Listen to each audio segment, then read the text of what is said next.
Halo Sumatera Utara.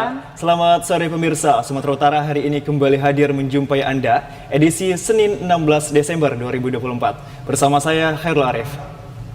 Dan saya Anissa Redi menemani sore hari Anda pemirsa. Kami telah menyiapkan sejumlah informasi aktual seputar Sumatera Utara dan berikut kami hadirkan informasi selengkapnya.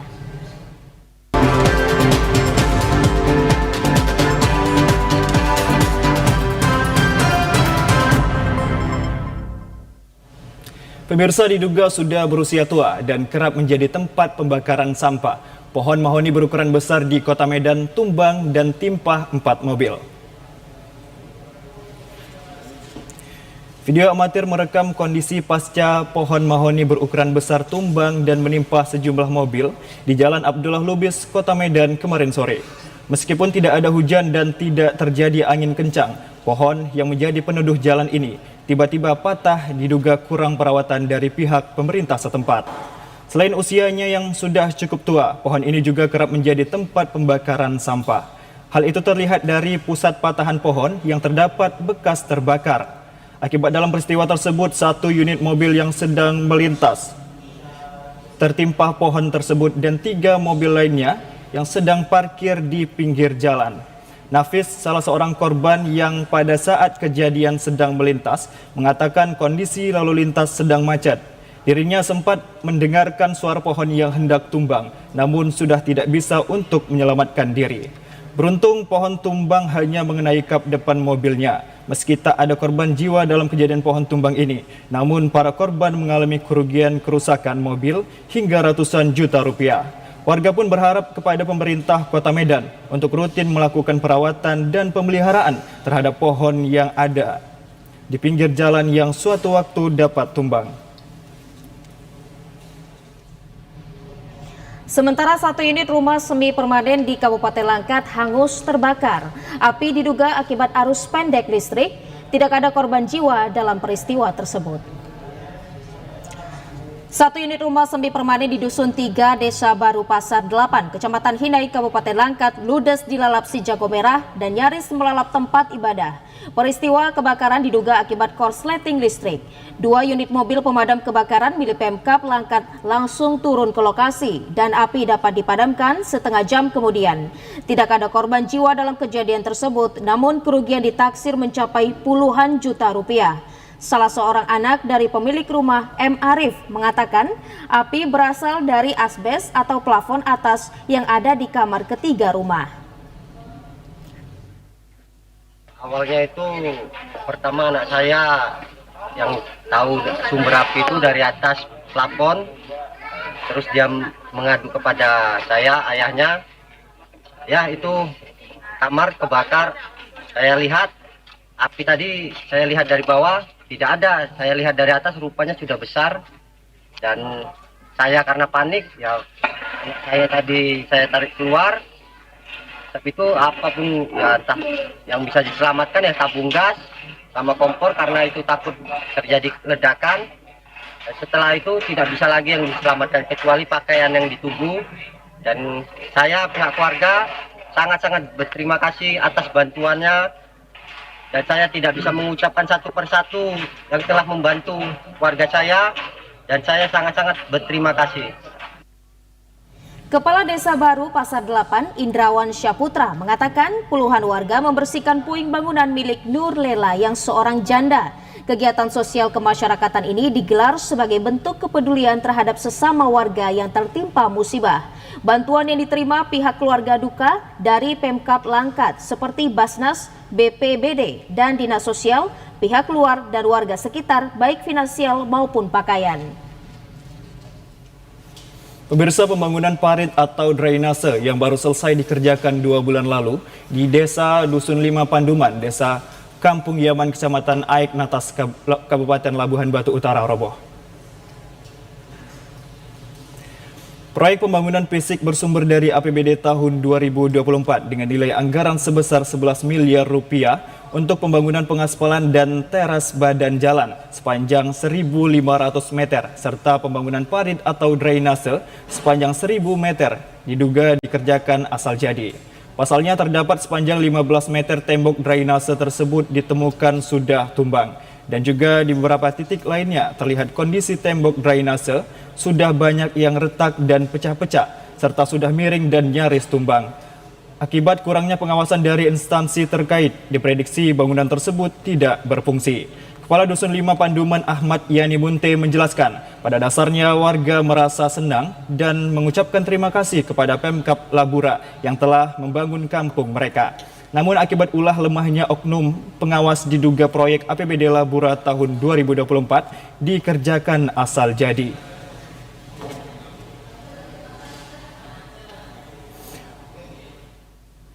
Warga berharap agar instansi terkait agar secepatnya memperbaiki drainase yang rusak tersebut agar kawasan desa mereka bebas dari genangan air. Kejaksaan Negeri Serdang Bedagai menetapkan tersangka S dalam kasus dugaan tindak pidana korupsi terkait penyalahgunaan fasilitas kredit di salah satu bank plat merah. Sementara istri tersangka menilai tuduhan tersebut tidak berdasar. Hal tersebut disampaikan Kajari Sergai Rufina Boru Ginting bahwa tersangka S yang berstatus sebagai nasabah pada tahun 2015 mendapatkan 2 jenis pinjaman secara bersamaan dari bank plat merah. Pinjaman pertama berupa kredit rekening koran dengan plafon 400 juta rupiah untuk tenor 12 bulan yang seharusnya berakhir pada 18 Maret 2016 lalu. Sedangkan pinjaman kedua berupa kredit angsuran lainnya dengan plafon 350 juta rupiah untuk tenor 60 bulan yang seharusnya berakhir pada 17 Maret 2020 lalu. Namun hingga saat ini kedua pinjaman tersebut telah dinyatakan macet karena tersangka S tidak melunasi kedua pinjaman tersebut.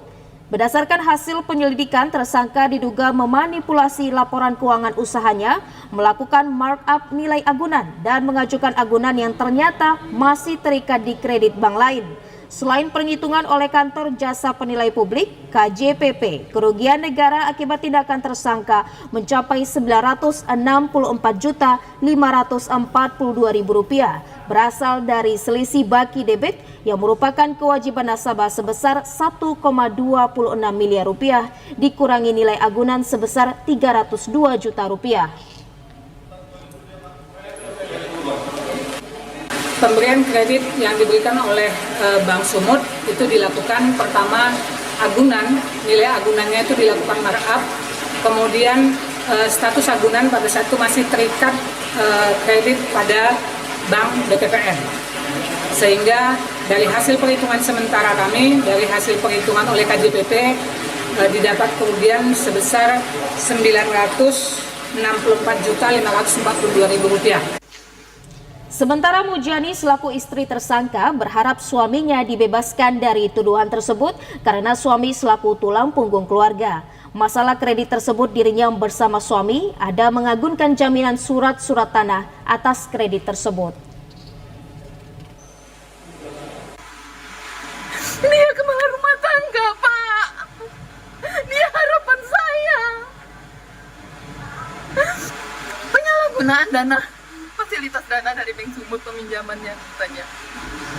Ada gunanya, Bu? Ada, Sudah pernah disampaikan sebelumnya? udah. Jadi pihak kejaksaan apa katanya? Bapak merugikan negara. Korupsi. Korupsi. Pemirsa, Utama Marga Waskita sebagai pengelola jalan tol bersama TNI Polri yang bertugas untuk pengamanan kendaraan selama libur Natal dan Tahun Baru 2024 melaksanakan apel siaga di gerbang tol Sinaksak, Kabupaten Simalungun pagi tadi. Pada apel siaga ini, pihak Utama Marga Waskita bersama petugas melakukan pemeriksaan kelengkapan setiap unit kendaraan yang akan digunakan sebagai fasilitas untuk melakukan pemantauan dan pertolongan terhadap kendaraan yang apabila nantinya mengalami masalah di ruas jalan tol Kuala Tanjung Tebing Tinggi Parapat atau yang lebih sering disebut Kutepat. Sekretaris Perusahaan Utama Marga Waskita, Ergri Pramdipta mengatakan, untuk liburan Nataru ini ruas jalan tol yang dibuka sepanjang 73 km, meliputi ruas jalan tol Tebing Tinggi Indrapura dan Sinaksak Tebing Tinggi dengan tarif normal, sementara untuk ruas Kuala Tanjung Indrapura akan difungsionalkan secara gratis yang akan dibuka mulai dari tanggal 21 Desember 2024.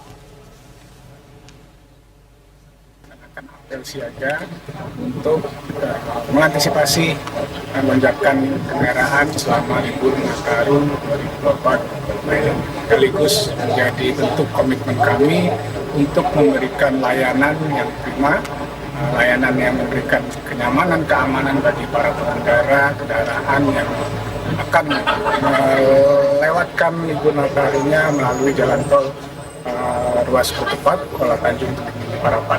Diprediksi lonjakan kendaraan bisa mencapai kenaikan 58% atau sekitar 17.900 kendaraan yang akan melintas, itu secara khusus sekitar 58% dari waktu normal.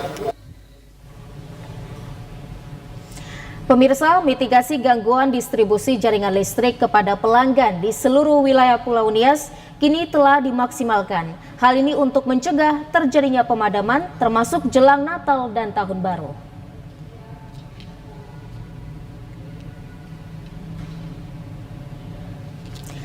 Bentuk mitigasi pencegahan gangguan jaringan distribusi di daerah itu berupa pembersihan pohon pada jalur instalasi jaringan PLN secara berkala. Selain itu, pemenuhan kapasitas trafo dari ketersediaan pasokan daya telah mengimbangi beban puncak manakala terjadi. Hal tersebut diungkapkan manajer unit pelayanan pelanggan PLN Nias, Leonard Tulus M. Simanjuntak, kepada wartawan usai mengikuti gelar apel siaga listrik Natal 2024 dan Tahun Baru 2025 di Gunung Sitoli hari ini. Ia menjelaskan mempertahankan keandalan listrik pada 5 daerah di Kepulauan Nias saat ini telah berlangsung cukup lama. Namun secara berkala segala infrastruktur dan instalasi pendukung telah dimaksimalkan pengadaannya. Bahkan kata Leonard, capai 200 orang petugas disiagakan untuk mengawal siaga PLN pada Nataru kali ini. Khusus antisipasi gangguan jaringan listrik karena faktor cuaca ekstrim, seperangkat alat mobile digital PLN yang bekerja cepat mendeteksi titik gangguan sehingga cepat diatasi hingga pemulihan jaringan. Pihak PLN juga telah mengidentifikasi sejumlah lokasi rumah ibadah serta objek vital, tetapi skala prioritas keandalan layanan tidak terbatas kepada pelanggan menyeluruh dan merata. Semua pihak harus mendukung keandalan listrik di daerah itu, termasuk menuntaskan segala tunggakan pembayaran atas pemakaian jasa listrik jelang perayaan Natal dan Tahun Baru. Pemirsa, aksi geng motor di Kota Kisaran, Kabupaten Asahan semakin meresahkan. Kali ini komplotan geng motor merusak salah satu kantor milik pemerintah Kabupaten Asahan. Inilah video amatir yang viral di media sosial, memperlihatkan aksi brutal komplotan geng motor menyerang kantor Dinas Pengendalian Penduduk dan Keluarga Berencana Pemkab Asahan di Jalan Mahoni, Kota Kisaran pada Sabtu dini hari 14 Desember 2024. Dalam video tampak sekelompok orang masuk ke halaman kantor dengan cara memanjat pintu pagar, kemudian melakukan pelemparan ke arah kantor. Usai melakukan aksinya, para pelaku kemudian pergi dengan mengendarai sepeda motor. Akibat kejadian tersebut, sejumlah kaca jendela kantor pecah terkena lemparan batu.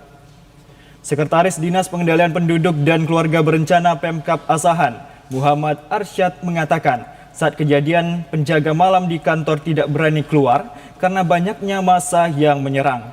Arsyad mengaku hingga kini pihaknya masih berkoordinasi dengan pimpinan untuk menindaklanjuti kasus pengerusakan kantor tersebut. Dalam sebulan terakhir, komplotan geng motor sudah beberapa kali membuat keonaran di sekitar Kota Kisaran. Namun hingga kini belum tampak tindakan tegas dari aparat penegak hukum. Pemirsa, berbagai informasi lainnya akan kami hadirkan sesaat lagi. Tetaplah bersama kami di Sumatera Utara hari ini.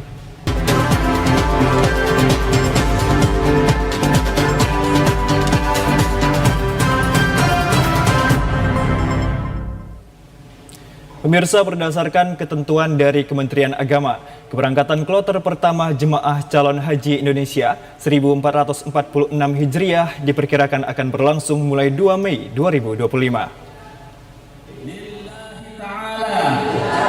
Penyelenggaraan ibadah haji tinggal beberapa bulan lagi. Bagi banyak orang, persiapan sebelum melaksanakan haji menjadi momen penting, di mana salah satu yang paling esensial adalah manasik haji. Pada kegiatan manasik akan diuraikan tentang tata cara, doa dan hikmah yang terkandung di dalamnya. Dalam kegiatan manasik, calon jamaah haji akan dilatih tentang cara pelaksanaan ibadah haji yang sebenarnya, seperti rukun haji, persyaratan, wajib dan sunnah, maupun hal-hal yang tidak boleh dilaksanakan selama pelaksanaan ibadah haji. Para calon jamaah haji juga akan belajar bagaimana cara melakukan praktif tawaf, sa'i, wukuf, lempar jumroh, dan proses ibadah lainnya.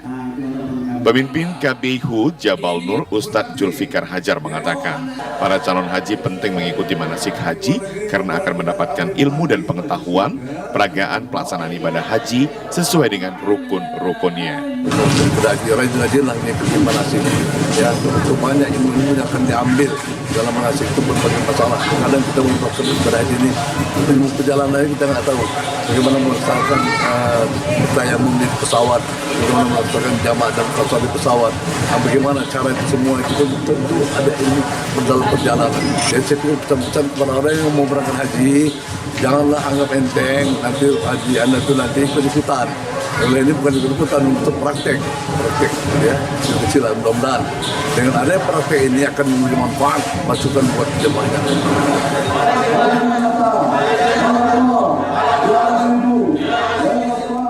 Untuk menjalin silaturahmi sesama peserta manasik haji dan umroh, salah seorang peserta manasik menawarkan tempat untuk melakukan manasik, yakni di Pantai Cermin. Lokasi ini sengaja dibuat miniatur menyerupai Ka'bah agar para calon jamaah haji dan umroh dapat melakukan tata cara tawaf dan sa'i dan ibadah lainnya.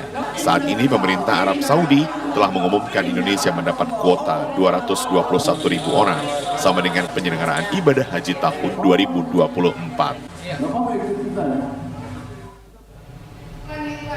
Pemirsa, kami akan segera kembali dengan sejumlah informasi lainnya. Tetaplah bersama kami akan segera kembali.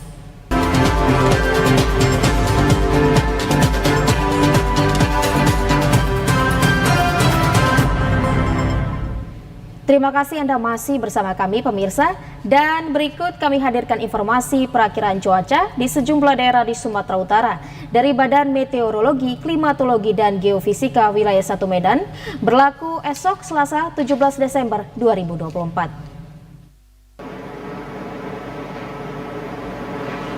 Halo Sobat BMKG, kembali bersama saya Napa Ramita, Prakirawan BBMKG Wilayah 1 yang akan menyampaikan info perakiraan cuaca dan hotspot Provinsi Sumatera Utara untuk Selasa 17 Desember 2024. Pada pagi hari diperkirakan berawan dan berpotensi hujan ringan di wilayah Langkat, Mandeling Natal, Nias Barat, Nias Utara, Tapanuli Tengah, dan sekitarnya. Untuk siang dan sore hari diperkirakan berpotensi hujan ringan hingga lebat di sebagian wilayah Sumatera Utara. Untuk malam hari masih diperkirakan hujan ringan hingga lebat di sebagian wilayah Sumatera Utara. Untuk dini hari diperkirakan berawan dan berpotensi hujan ringan hingga sedang di wilayah Asahan, Batubara, Dairi, Deli Serdang, Labuhan Batu Utara, Samosir, Simalungun, Toba dan sekitarnya, di mana suhu udara berkisar antara 15 hingga 32 derajat Celcius dengan kelembapan udara 70 hingga 98%. Angin bertiup dari arah tenggara hingga barat daya dengan kecepatan 4 hingga 17 km per jam. Untuk titik panas terpantau satu titik panas di wilayah Padang Lawas pada tanggal 15 Desember 2024. Kepada masyarakat dihimbau untuk tetap waspada terjadinya hujan sedang hingga lebat yang disertai petir dan angin kencang di wilayah pegunungan, pantai barat, pantai timur, dan lereng barat Sumatera Utara yang dapat berpotensi terjadinya banjir, longsor, serta bencana hidrometeorologis lainnya. Demikian perakiraan yang dapat saya sampaikan. Semoga bermanfaat dan terima kasih. Ya pemirsa, demikian Sumatera Utara hari ini mewakili seluruh kerabat kerja yang bertugas. Saya Muhammad Khairul Arif. Dan saya Anissa Redi, kami ucapkan terima kasih atas perhatian dan juga kebersamaan Anda. Selamat sore dan sampai jumpa.